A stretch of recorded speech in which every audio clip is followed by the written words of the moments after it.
안녕하세요. 오늘은 중국의 인공지능, AI 분야 성장에 대해 좀 더 깊이 들어가 볼까 합니다.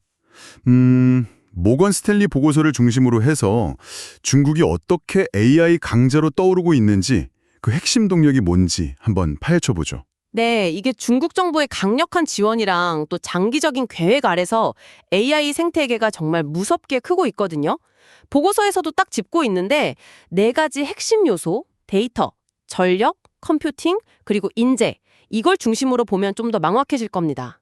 아, 그 네 가지군요. 중국 AI 경쟁력의 기반. 그럼 첫 번째, 데이터부터 시작해 볼까요? AI 학습에는 뭐니 뭐니 해도 데이터가 필수잖아요. 바로 그거죠. 일단 인구가 14억이고 모바일 앱 사용자만 11억 명이에요. 여기서 나오는 데이터 양이 어마어마하죠. AI 모델 훈련시키는데 이건 정말 압도적인 자원입니다. 11억 명이요? 와, 상상하기 힘든 규모네요. 그렇죠.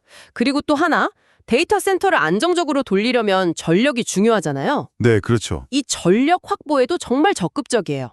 지금 전 세계 다른 나라들이 짓는 원자력 발전소를 다 합친 것보다 더 많은 원전을 중국 혼자 짓고 있을 정도니까요. 그 정도인가요?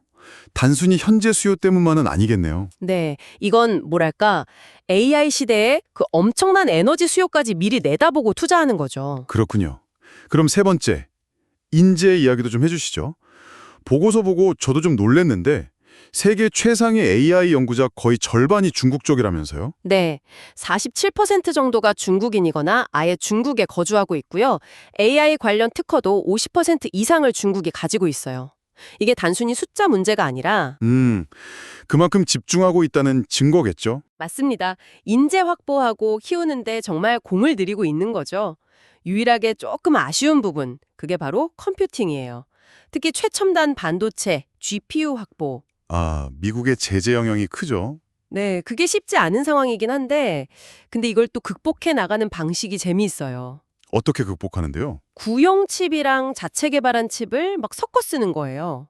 그러면서 기술적인 공백을 메우고 이제 자금률을 빠르게 높여가고 있거든요. 자체 개발 칩으로요? 네. 그래서 2027년쯤 되면 AI용 GPU 자금률이 한 82%까지 올라갈 거다, 이런 예측도 나오고 있어요.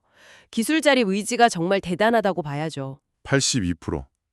대단하네요. 그런데 중국의 AI 전력이 미국과는 좀 다르다고요? 2030년까지 완전 자유화 목표도 그렇고 어떤 차이가 있는 건가요? 그게 또 중요한 포인트인데요.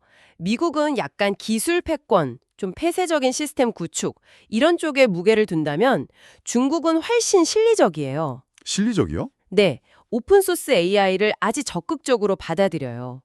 기술을 꼭꼭 숨기기보다는 그냥 공개하고 공유하면서 생태계 전체 파일을 키우고 이걸 최대한 빨리 여러 산업에 적용해서 시장에 내놓는 데 집중하는 거죠. 아, 완벽한 기술보다는 빠른 적용과 확산이 우선이다. 그렇죠. 실효성이 더 중요한 거예요. 약간 선보급 후 개선 같은 느낌도 있고요. 그런 실용적인 접근, 혹시 그 딥시크 사례가 대표적인 건가요?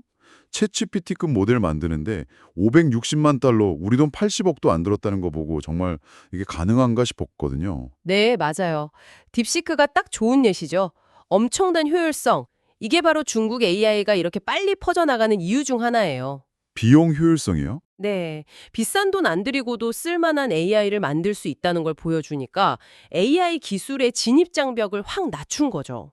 그러다 보니 시장도 자연스럽게 좀 나뉘는 것 같아요. 아주 비싸고 성능 좋은 프리미엄 AI 시장이랑 또 저렴하면서도 충분히 유용한 보급형 AI 시장, 이렇게요. 흥미롭네요. 이런 AI 발전이 그럼 중국 경제 전반에는 어떤 영향을 줄까요? 일단 중국 경제가 안고 있는 좀 중장기적인 고민들 있잖아요. 고령화라던가 생산성 둔화 같은 문제들. 이걸 푸는데 AI가 꽤 큰 역할을 할 걸로 보여요. 생산성 향상이요. 네, 모건 스탠리 분석으로는 매년 GDP를 한 0.2에서 0.3%포인트 정도 추가로 성장시킬 수 있다, 이렇게 보고요. 노동력 대체 효과만 해도 2024년 임금 기준으로 보면 약 6조 7천억 위안, 우리 돈으로 1,200조 원 정도 규모가 될 거라고 해요. 1200조 원? 엄청난 규모네요. 생산 비용 절감이나 효율성 증대에 기여가 크겠어요? 그렇죠. 특히 이제 미래 먹거리로 많이 얘기되는 휴머노이드 로봇 시장, 여기서 중국의 역할이 클 거라는 분석도 있고요. 아, 휴머노이드 로봇이요. AI 기술의 집약체 같은 거잖아요. 맞습니다.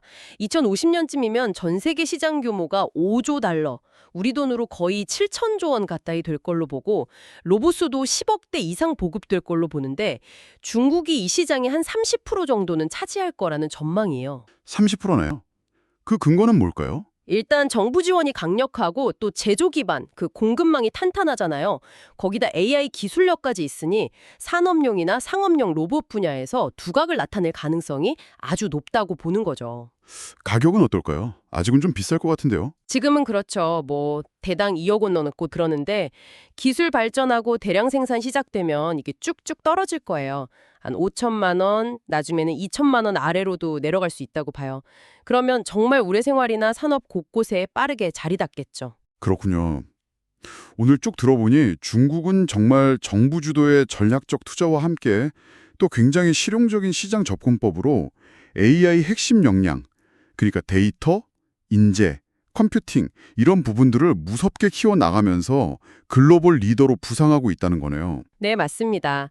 특히 그 딥시크 사례에서 보듯이 효율적인 저비용 모델 개발 능력이라던가 오픈소스 활용 전략, 이게 중국 AI가 정말 빠르게 확산되고 또 응용되는 아주 강력한 엔진이 되고 있는 거죠. 앞으로 휴머노이드 로봇뿐만 아니라 정말 다양한 산업에서 중국 AI의 영향력은 점점 더 커질 거고요.